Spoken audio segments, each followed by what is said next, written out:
Hello students, welcome to my YouTube channel tutorial classes by Garima Singh. हम लोग यहाँ पे पढ़ रहे हैं इंजीनियरिंग मैथमेटिक्स 2 और एकेटी यूनिवर्सिटी का सिलेबस कवर कर रहे हैं। तो हम लोग की इसमें यूनिट 5 चल रही है। यूनिट 5 का आज का जो क्वेश्चन है वो क्या है हमारा, find the residue of this F Z is equal to cos Z upon Z Z plus 5 at Z is equal to 0। तो इन्होंने ये बता दिया है कि हमको जेड इज इक्वल टू 0 पे रेजिड्यू निकालना है। तो सबसे पहले अब इसमें हमें पोल निकालने की ज़रूरत ही नहीं, क्योंकि उन्होंने पहले ही बता दिया है कि z इज इक्वल टू 0 पर रेजिड्यू निकालना है। मान लीजिए अगर ये ना गिवन होता तो हम क्या करते, ठीक है। तो सबसे पहले फॉर्मूला लिखिए इसका, रेजिड्यू का, रेजिड्यू फाइंड करने का फॉर्मूला। रेजिड्यू को किससे आप आर से दिखाते हो, सिंबल से। और क्या होता है इसका formula, limit Z tends to A Z minus A F Z, ये फॉर्मूला होता है। तो ये जो ए है वो क्या है, जिस पॉइंट पे रेजिड्यू निकालना है। तो हम इसी फॉर्मूले को अप्लाई करते हैं, क्योंकि हमें 0 पे निकालना है। तो r0 limit z tense to 0, क्योंकि a की जगह पे क्या गिवन है, 0 गिवन है।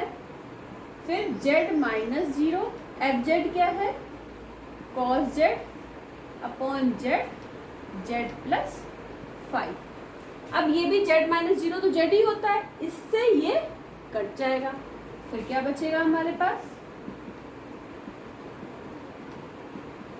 Cos Z upon Z plus 5। अब जब आप लिमिट रख दोगे कॉस 0 0 प्लस 5, तो क्या मिलेगा 1 अपॉन 5।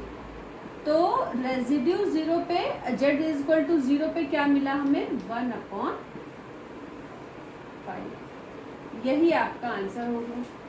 अब मान लीजिए ये कंडीशन ना गिवन होती क्वेश्चन में, ये आपका 2 नंबर का क्वेश्चन आएगा एग्जाम में, ठीक है।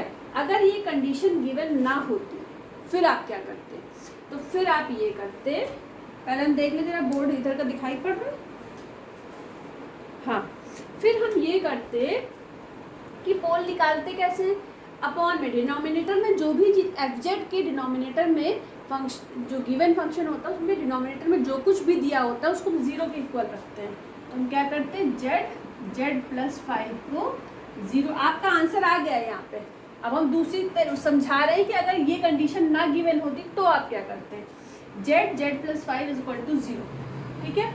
अब यहाँ से जेड इज इक्वल टू 0 निकल आया, Z is equal to minus 5। ये दोनों ही कैसे पोल हैं, सिंपल पोल, क्योंकि इनका कोई ऑर्डर नहीं है। मान लीजिए यहाँ पे z प्लस 5 का स्क्वायर होता, होल स्क्वायर यहाँ पे, तो z plus 5 z is equal to minus 5 value होती z की, और ये इसका ऑर्डर क्या दिया हुआ है, ऊपर 2 है, तो यहाँ लिखते z is equal to minus 5 is a pole of order 2। तो उसमें अलग फॉर्मूला लगता है रेजिड्यू निकालने के लिए। तो अभी तो ये दोनों हमारे क्या हैं, सिंपल पोल हैं, और सिंपल पोल निकालने का फॉर्मूला हमारा ये है। तो एक बार z इज इक्वल टू 0 पे निकाल लेते, सेम इसी तरीके से। और जब आप z is equal to minus 5 पे निकालते तो क्या आता, z टेंस टू माइनस 5, और यहाँ पे हो जाता z। अब देखिए फॉर्मूला हमने क्या लिखा है, z माइनस a, तो बीच में तो माइनस आएगा, a क्या है हमारा, माइनस 5, ठीक है। कॉस जेड, ये आपको दिखाई पड़ रहा है सिंपल पोल जो हमने लिखा आगे, हाँ दिखाई पड़ रहा है। तो अपॉन में क्या आ जाएगा, जेड जेड प्लस 5। अब ये देखिए जेड माइनस 5 लिखा हो तो जेड प्लस 5 ही है, तो ये आपस में कैंसिल आउट हो जाएंगे, बचेगा क्या, limit Z tends to minus 5 पे कॉस जेड अपॉन जेड। तो यहाँ वैल्यू क्या रखोगे, कॉस माइनस 5 अपॉन माइनस 5। अब देखिए cos minus theta is equal to होता है कॉस थीटा, तो cos minus 5 is equal to क्या हो जाएगा, cos 5, और ये अपॉन में रहेगा ही, तो -1/5 cos 5, तब आपका आंसर ये आ जाता। ठीक है, क्लियर है आप लोगों को ये चीज? तो इस तरीके से आंसर आपका यहीं पे निकल आया, लेकिन हमने बता दिया कि अगर ये गिवन ना होता कि हमें रेजिड्यू किस पे निकालना है, z इज इक्वल कुछ भी ना दिया होता, बस ये होता find the residue of this, केवल इतना ही होता क्वेश्चन, तो हमें दोनों पॉइंट पे निकालने पड़ते। ठीक है, तो ये पहले पॉइंट, ये दूसरे पॉइंट पे, फर्स्ट पोल सेकंड पोल पे रेजिड्यू निकल गया इस तरीके से। तो आप लोग समझ गए होंगे।